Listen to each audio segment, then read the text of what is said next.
இன்னைக்கு வந்து சினிமாவில் மிகப்பெரிய ஒரு பேரிழப்பு ஏற்பட்டு இருக்கு. ஆர்பி சௌத்ரி இப்போ இவரோட மரணத்துக்கு வந்து விஜய் வருவாரா வரமாட்டாரா? சரி, வரணும். ஏன்னா இவருடைய உயர்வுக்கு காரணமா இருந்தது அயோக்கிய பையன். காசு கொடுத்து படம் எடுக்கிற நான், இவன் அங்க தேவயானிய காதல் கவிதை எழுதிட்டு இருக்கான். எந்த சூழ்நிலையிலும் அவர் 2 மனைவி இன்னும் எங்கேயுமே தெரியாது. எந்த படம் வெற்றி பெறுங்கிறத 100% துல்லியமா கணிக்கக்கூடியவர் ஆர்பி சௌத்ரி. தேவயானிக்கும் எனக்கு கொஞ்சம் தொடர்பு இருந்துச்சு, லவ் பண்ணிட்டு இருந்தேன், அதனால திட்டாரு. யோ, 100வது படம் கனவு நிறைவேறாம போயிடுச்சு. விஜயை வச்சு இன்னொரு படம் எடுக்கணும்னு ரொம்ப பிரயத்தனம் பண்ணிட்டு இருந்தார்.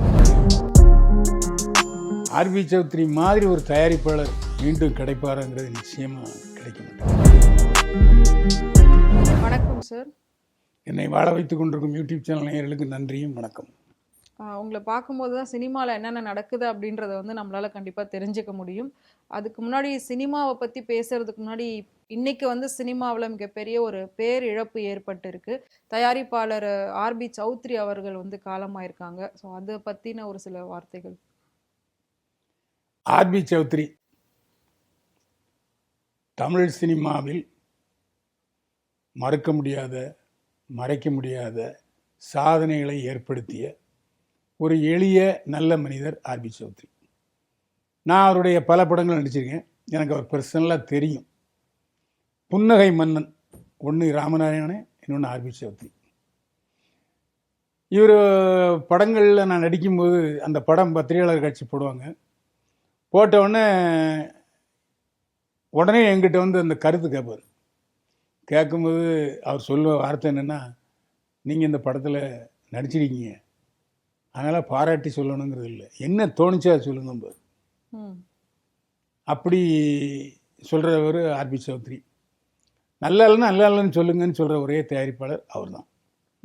அதேமாரி தமிழ் சினிமாவில் அதிகமான இயக்குநர்களை, 44 இயக்குநர்களை அறிமுகப்படுத்திய ஒரே தயாரிப்பாளர் யாருன்னா ஆர்பி சௌத்ரி தான். அது ஏவிஎம், வாகினி, ஜெமினி, பாலாஜி, யாரை வேணா எடுத்துங்க, 44 டைரக்டரில் அறிமுகப்படுத்தின முன்னணி முதல் தயாரிப்பாளர் ஆர்பி சௌத்ரி. யார் இந்த ஆர்பி சௌத்ரி? இவர் வந்து இப்போ சமீபத்தில் ராஜஸ்தானில் தான் விபத்தில் இறந்தார் அப்படின்னு சொன்னாங்க. அது ஒரு பூர்வீகம் தாங்க. ஆர்பி சௌத்ரியோட பூர்வீகம் ராஜஸ்தான் அல்ல. அவர் ஒரு வட இந்தியன் தானே சார் சொல்கிறாங்க. அப்படித்தாங்க நிறைய பேர் நினச்சிட்டு இருக்காங்க. அவர் பூர்வீகம் வந்து ஆந்திரா. அந்த ஆந்திராவில் தான் அந்த சௌத்ரிங்கிறவங்க யாருங்கிறது சொன்னார். அவர் பிராமணர், அவர் ஒரிஜினலாக. அப்புறம் அவர் பிழைப்பதற்காக அங்கே போயிருக்கார். அதுக்கப்புறம் மறுபடியும் மலையாளத்துக்கு வந்திருக்கார். அவர் மலையாளத்தில் முதல்ல தயாரிப்பாளர். அவர் ஆரம்பத்தில் நிறைய தொழில்கள் செஞ்சுருக்காரு. இரும்பு ஏற்றுமதி இறக்குமதி, அப்புறம் மெடிசின்ஸ். அது இல்லாமல் வந்து இன்னொரு தொழிலும் செஞ்சுருக்காரு. தெரியாத விஷயம் என்னென்னா, ஆரம்பத்தில் இவர் வந்து மலையாளத்தில் அந்த மாதிரி படங்களை தான் எடுத்தார். 3 படம் எடுத்து கொஞ்சம் காசு வந்துச்சு. அதுக்கப்புறம் அந்த தொழிலை விட்டுட்டு தமிழில் வந்து படம் எடுத்தார்.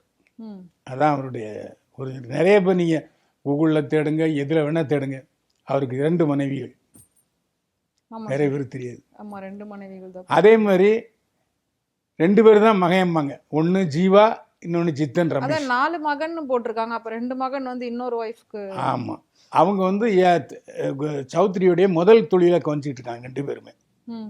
இந்த 2வது மனைவிக்கு பிறந்த இவங்க 2 பேரும் மொய்ஜான், அது தமிழ் பொண்ணு. அவங்கள கல்யாணம் பண்ணிட்டு ஜித்தன் ரமேஷையும் ஜீவாவையும் பெற்றுக்கிட்டாரு. 2 பேருமே சினிமாவில் இருக்காங்க. ஆனால் எந்த சூழ்நிலையிலும் அவர் 2 மனைவி இன்னும் எங்கேயுமே தெரியாது. பெரும்பாலும் நமக்கு பர்சனலாக இருக்கவங்களுக்கு நான் கேட்டேன், கண்ணை மூடிட்டு ஆமாம் அப்படின்ட்டார். அதுக்கு மேற்கொண்டு நான் இதை பற்றி பேசலை.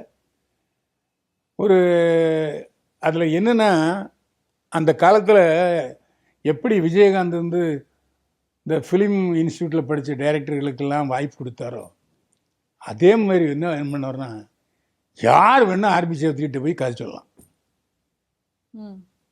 நல்ல கதையானா ஸ்கிரிப்ட் வச்சிருக்கியா, ஒரு மாதத்தில் எழுதி கொடு, படம் இடம் ஆரம்பிச்சிடும் அப்படின்னு சொல்லக்கூடிய ஒரே துணிச்சல் உள்ள தயாரிப்பாளர் ஆர்பி சௌத்ரி.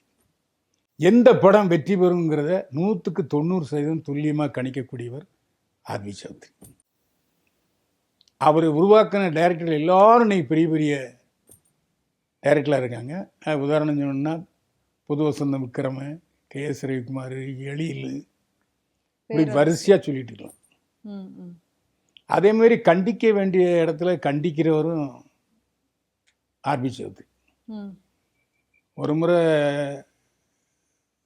நம்ம ராஜகுமாரன் நடிகை தேவயானியுடைய புருஷனை செஞ்சேன், அழுதுகிட்டு இருந்தார். என்னையே அழுதுகிட்டு இருக்கு, அப்பெல்லாம் நீ தான் பேசுவேன். என்ன இல்லை, சார் என்னை திட்டி விட்டாரு.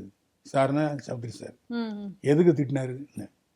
இல்லை, தேவயானிக்கும் எனக்கு கொஞ்சம் தொடர்பு இருந்துச்சு, லவ் பண்ணிட்டு இருந்தேன், அதனால திட்டாரு. யோ, நீ எதுக்கு அந்த ஷூட்டிங் ஸ்பாட்டில் வச்சு லவ் பண்ணுற? உனக்கு அப்படி ஆசை இருந்தால் ஷூட்டிங் முடிஞ்ச பிறகு வீட்டில் போய் பார்த்து லவ் பண்ணிக்க. ஆனால் உண்மையில் நடந்தது என்னென்னா, அப்புறம் ஆர்பி சௌத்ரியை போய் கேட்டேன். அப்போல்லாம் எப்படின்னா பத்திரிகையாளர் ரொம்ப சர்வசாதாரணமாக எல்லாத்தையும் கேட்பாங்க. இந்த அப்செக்ஷன் தடைகள் இருக்காது, இடையில புரோக்கர் எதுவும் இருக்க மாட்டான். ராஜகுமாரன் பார்த்தா நேராக பேசலாம், ஆர்பி சௌத்ரி நேராக பேசலாம், பாலாஜி சாரை நேராக பேசலாம், சரவணன் சாரை நேராக பேசலாம். ஏன்னா அப்போல்லாம் டைரக்டர்கள் தயாரிப்பாளர் சொன்னால், நீங்கள் ஏதாவது ஒரு கிசு கேள்விப்பட்டீங்கன்னா என்கிட்ட பேசுங்க, என்னுடைய பதிலையும் சேர்த்து போடுங்க அப்படின்னு சொல்லுவாங்க.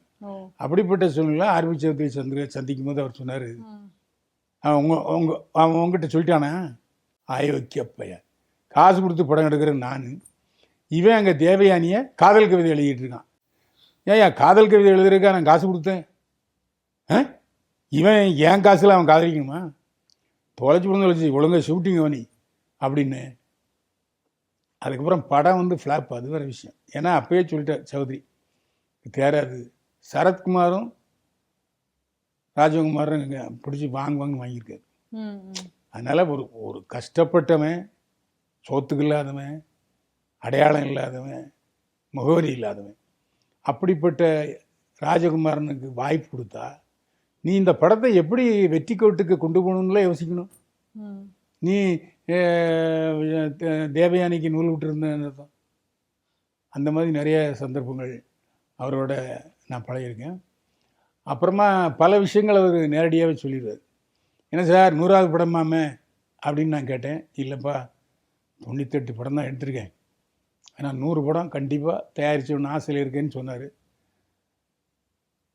அவர் மேல மகுடம்னு ஒரு படம் 100வது படம் அவர் தயாரிச்சுக்கிட்டு இருக்கிறதா சொன்னாங்க சார். இல்லை, அவருடைய 100வது படம் இன்னும் வெளியாகவில்லை. மகுடம் படத்தினுடைய தயாரிப்பாளர் ஆர்பி சௌத்ரி இல்லை, அது விஷால்னு நினைக்கிறேன். அதான் விஷால் நடிச்சிட்டு இருக்காரு. ஆனா இல்லை, அது ஆர்பி சௌத்ரி கிட்ட சொன்னாரா இல்லையான்னு தெரியல. அது இப்போ தயாரிப்பு, டைரக்ஷன், நடிப்புங்கிற லெவலில் விஷால் போயிட்டு இருக்காரு. அது ஆர்பி சௌத்ரி படம் வாங்குறது எனக்கு உறுதியாக தெரியலை. ஆனால் அவருடைய கனவு நிறைவேறாமல் போயிடுச்சு. 100வது படம் ஆர்பி சௌத்ரி தயாரிப்பில் வெளிவரவில்லை. அதே மாதிரி அவருடைய 2 மகன்களையும் வச்சு படம் எடுத்தார். அவர் எடுத்த படங்கள் எதுவுமே பெருசா போகல. ஜீவாவுக்கு வெளியே டைரக்டர்கள் தான் அவருக்கு ஒரு 4-5 படம் ஓடிச்சு. இப்போ கூட தம்பி தலைமையில் அந்த படம் ஜீவாவுக்கு வெளி ஆள் தான். அந்த மாதிரி சூழ்நிலை 2 பேரையும் கதாநாயகன் ஆக்கினார். அதில் சித்தன் ரமேஷ் இன்னும் போராடிட்டு இருக்காரு. இன்னொரு நிலையான இடத்த அவருக்கு பிடிக்கல. ஆனால் தமிழ் திரையுலகத்துக்கு பெரிய இழப்பு. அதே மாதிரி பேரரசு அறிமுகப்படுத்தி திருப்பாச்சி படத்தை விஜய் வச்சு எடுத்தார். விஜய் வச்சு இன்னொரு படம் எடுக்கணும்னு ரொம்ப பிரயத்தனம் பண்ணிட்டு இருந்தார். விஜய் கால் ஷீட் கொடுக்கல, அதுவும் எனக்கு தெரியும்.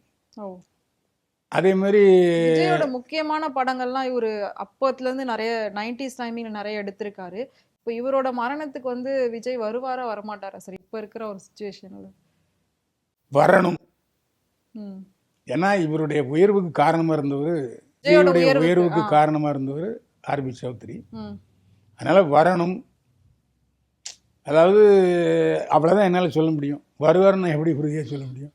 ம் ஏன்னா நாளைக்கு பதவியேற்புங்கிறாங்க, கவரம் இடையில போய் பார்க்கணும். ம் ம் இடையில வந்து ஒரு விசிட் பண்ணுறதுக்கு ஒரு 10 அரை மணி நேரம் கூட நிமிஷம் ஆகாது. ஆமா. ம் வரணுங்கிறது என்னுடைய வேண்டுகோள், ம் ம் ஆசை. Okay okay. ஸோ இந்த ஆனால் ஆர்பி சௌத்ரி மாதிரி ஒரு தயாரிப்பாளர் மீண்டும் கிடைப்பாருங்கிறது நிச்சயமாக கிடைக்க மாட்டார். ம் அவ்வளோ நல்ல மனுஷங்க. இப்போ நீங்கள் போவீங்களா சார் பார்க்கறதுக்கு? போயிட்டு வந்துட்டேன். போயிட்டு வந்துட்டீங்களா? ஆமாம், அதாவது ஜீவாவும் எனக்கு ஒரு நல்ல நண்பர். ம் ஜித்தன் ரமேஷனுடைய படத்தில் கூட நான் 2 படத்தில் இப்போ நடிச்சிருக்கேன். இன்னும் அந்த உடல் வந்து இங்கே கொண்டு வரல அப்படின்னு சொல்லிட்டு இருக்காங்க சார் ராஜஸ்தான்ல இருந்து. இல்லை இல்லை, அதாவது நான் போய் ஜீவாவை பார்த்துட்டு விசாரிச்சுட்டு வந்துட்டேன். வந்துட்டு ஓகே. அவ்வளோதான். அந்த மாதிரி ஏன்னா நாளைக்கு ஏன்னா அங்கே வந்து ஒரு ஆக்சிடென்ட்டுங்கிறனால இன்னும் வந்து ஆமாம் லேட் அந்த ஆகும். பிரேத பரிசோதனை எல்லாம் செய்யணும். அது செஞ்சதுக்கப்புறம் யார் குற்றவாளினுங்கிறது தெரிஞ்சதுக்கப்புறம் தான் கொண்டு வரக்கு வாய்ப்பு இருக்குது. இருந்தாலும் பிரேத பரிசோதனை முடிஞ்சோடனே ஃப்ளைட்டில் கொண்டு வந்துடுவாங்க, அது ஒரு விஷயம். ஆமாம் இப்போ உடனே நம்ம போய் கேட்கணும்னா ஜீவா வந்து போய் பார்க்கணும். ஆமாம் சார். ஓகே.